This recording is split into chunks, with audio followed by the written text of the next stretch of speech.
أعوذ بالله من الشيطان الرجيم. بسم الله الرحمن الرحيم. الحاقة ما الحاقة وما أدراك ما الحاقة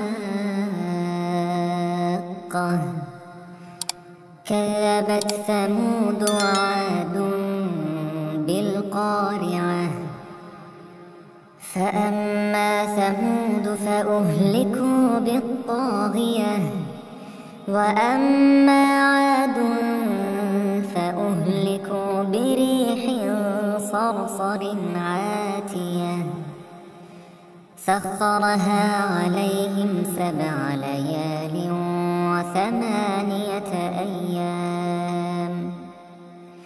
وثمانية أيام حسوما فترى القوم فيها صرعا كأنهم أعجاز نخل خاوية فهل ترى لهم من باقية وجاء فرعون ومن قبله والمؤتفكات بالخاطئة فعصوا رسول ربهم فأخذهم أخذة رابية إنا لما طغى الماء حملناكم في الجارية لنجعلها لكم تذكرة وتعيها أذن واعية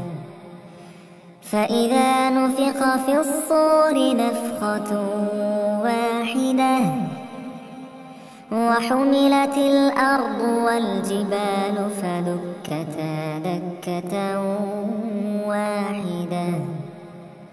فيومئذ وقعت الواقعة وانشقت السماء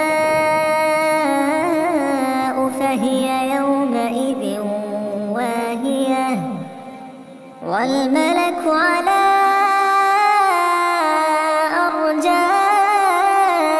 أرجائها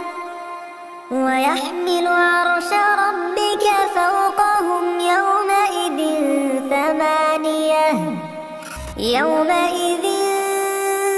تعرضون لا تخفى منكم خافية فأما من أوتي كتابه بيمينه فيقول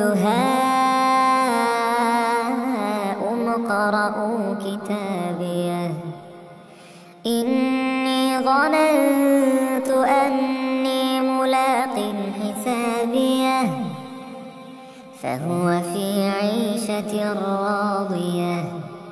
في جنة عالية قطوفها دانية كلوا واشربوا هنيئا بما أسلفتم في الأيام الخالية وأما من أوتي كتابه بشماله فيقول يا ليتني لم أوت كتابيه ولم أدر ما حسابيه يا ليتها كانت القاضية ما أغنى عني ماليه هلك عني سلطانيه خذوه فغلوه ثم الجحيم صلوه ثم في سلسلة ذرعها 70 ذراعا فاسلكوه إنه كان لا يؤمن بالله العظيم ولا يحض على طعام المسكين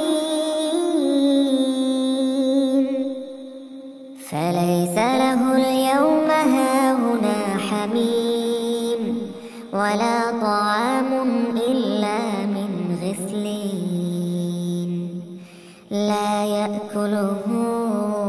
إلا الخاطئون فلا أقسم بما تبصرون وما لا تبصرون إنه لقول رسول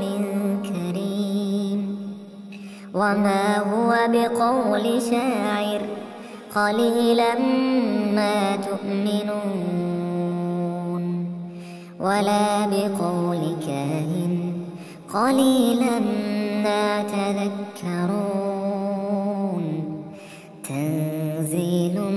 من رب العالمين ولو تقول علينا بعض الأقاويل لأخذنا منه باليمين ثم لقطعنا منه الوتين فما منكم من أحد عنه حاجزين وإنه لتذكرة للمتقين وإنا لنعلم أن منكم مكذبين وإنه لحسرة على الكافرين وإنه لحق اليقين